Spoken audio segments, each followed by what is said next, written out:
But tonight, a loud message has been sent to Washington that whatever information the government has on wealthy financier and pedophile Jeffrey Epstein and anyone else who abused underage girls with him, well, Trump supporters want all of that made public. And tonight it is clear that message was heard over the last couple of days.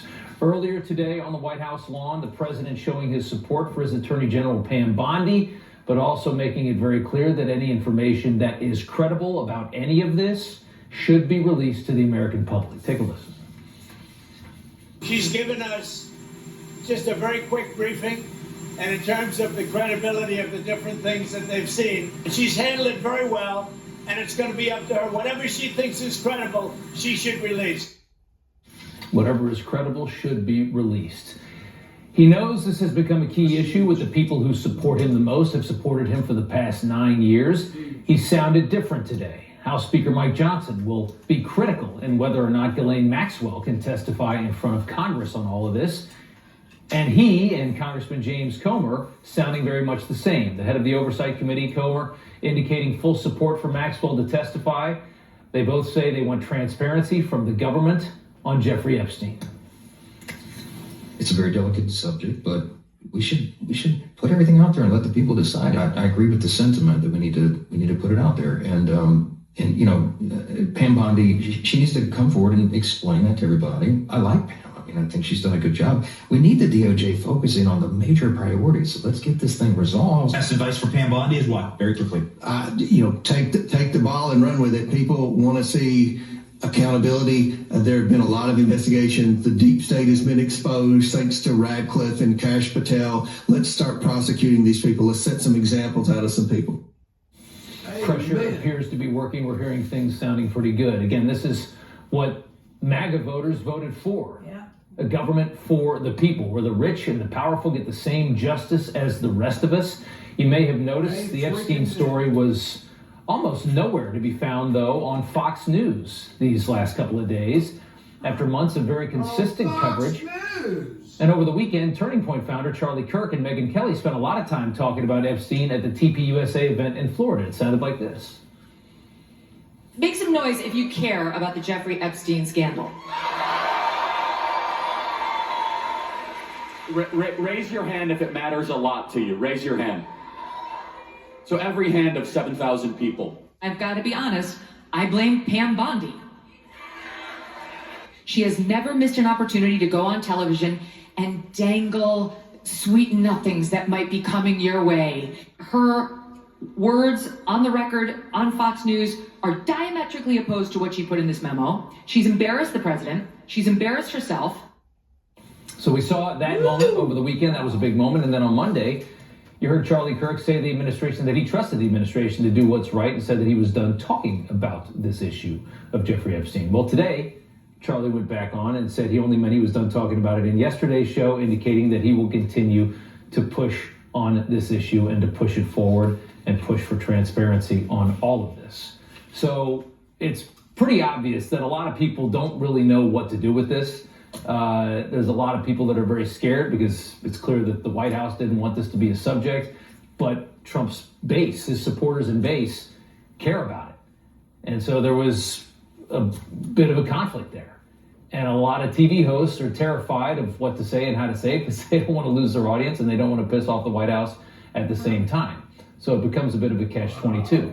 Fox host Laura Ingraham, who's on at the same time as me, thanks for watching my show, talked quite a bit about Epstein this weekend at the Turning Point event. And then last night on her show basically went dark on the subject, mentioning it only with disdain for about 2 seconds. Now, as conservative influencers were eating their own about Epstein, the president was stealing the show on the 1-year anniversary of the day he almost lost his life. Wow. That was it. And there was a little bit of it on Bret Baier's show, Special Report. Otherwise, it was completely blacked out of the network. Oh. That came from somewhere, obviously. There's a pressure point, and then it was hit. Meanwhile, Democrats are humiliating themselves, trying to score a cheap political win out of all of this, fanning the flames of a MAGA mutiny that they perceive here as everyone tries to figure out what to do about Epstein, pretending they care about any of this after ignoring all of it while Biden was in power and had the ability to just release all these files himself. Take a listen. The American people deserve to know the truth, the whole truth, and nothing but the truth as it relates to this whole sordid Jeffrey Epstein matter. I think we should be releasing the files right now. We need to get the information right now. It is dangerous to public health and safety not to release the names publicly. Oh, so now we're very interested in full transparency. Today, Congressman Ro Khanna pushing an amendment to the Crypto Genius Act that they're trying to get through Congress this week, trying to force the release of the Epstein files after, of course, Democrats ignored this story for the last 4 years. So that's the rub right now. Vicki Ward is an investigative journalist. She has covered Jeffrey Epstein for decades. And thanks for coming on, Vicki. Good to see you. Do you think that information is being concealed by the DOJ? That's the question everybody has. Do you think something's being held back? Well, we know that there are documents in the DOJ's possession that have names redacted on them. And we know that when the DOJ, when the government indicted Jeffrey Epstein in 2019, they talked about a conspiracy. You can't have a conspiracy by yourself. We know that Jeffrey Epstein could not have perpetrated the sexual crimes and sex trafficking of minors that he was indicted for, that Ghislaine Maxwell also went to jail for, without support from a network of very powerful and rich names that have tantalizingly appeared sometimes in court records, sometimes in court itself. I'm thinking about Ghislaine Maxwell's trial. But we don't have answers to how the jigsaw puzzle of all of this fitted together. We don't have a good explanation for why Jeffrey Epstein and his sick sexual crimes evaded justice for 20 years and more. Yeah. And that, I think, is what people want answers to. They want to understand, was there a systematic abuse of power? And unless people get transparency, they're not going to get the answer to that. It's very simple. Yeah, you make such a good point, because this all started in such a dirty way. It obviously was not handled right in Florida initially. He got away with a lot there he shouldn't have. And there's just no reason to believe that didn't continue on when you think about the fact that there were just such a massive amount of victims. You have this just freaky island, and you have a lot of people that have traveled there, and you just don't see any other. There's just nobody else going down for this. It's like right. him and Ghislaine. I mean, how in the hell are those the only two? Right, and the victims, as you may recall, when Virginia Roberts, now sadly passed away, joined a class action suit, other names of other men were mentioned, and they kind of vanished from public view. And I think that people want to go back, rightly revisit that and get some answers. There's speculation out there. There's so many different theories about this, which kind of muddy all the waters. There's speculation that Epstein could be an intelligence asset for our own government, for Israel's government. It's been interesting to listen to Alan Dershowitz, who's on this network a lot, who does a lot of television. He was originally implicated, and then I think it was taken back. But he knew Epstein well. He represented him for a period of time. He says that he even asked about that. He said that he could have, if Epstein had connections, that it would have helped him to evade justice. And Epstein said that he didn't have any of those. He was not an asset of any government. Do you believe that to be true? Do you think that's the ultimate theory, is that he's this, he's like a Mossad asset. Do you think that's in any way true? No, I think Robert Maxwell, Ghislaine Maxwell's father, was unquestionably a Mossad agent. That's why he's buried in the Mount of Olives. And Jeffrey Epstein knew all about Robert Maxwell. Mm-hmm. Jeffrey Epstein didn't need to be a Mossad agent. He was, thanks to Robert Maxwell's Rolodex, which he got from his daughter, already situated in the center of global power. He knew presidents, he knew princes, he knew prime ministers.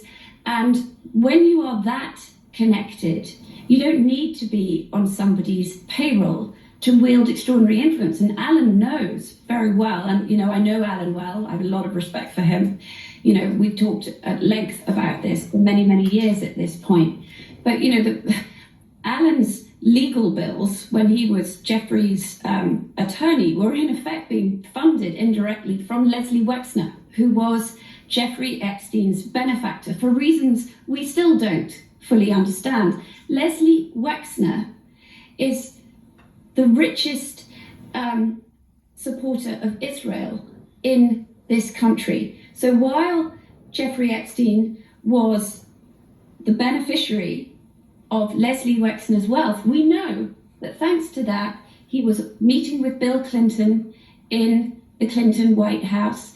He was setting up office around Harvard with Harvard's leading academics and scientists.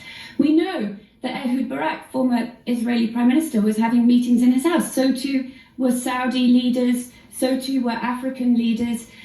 That you don't need to be on a government payroll to become a person of influence. Right.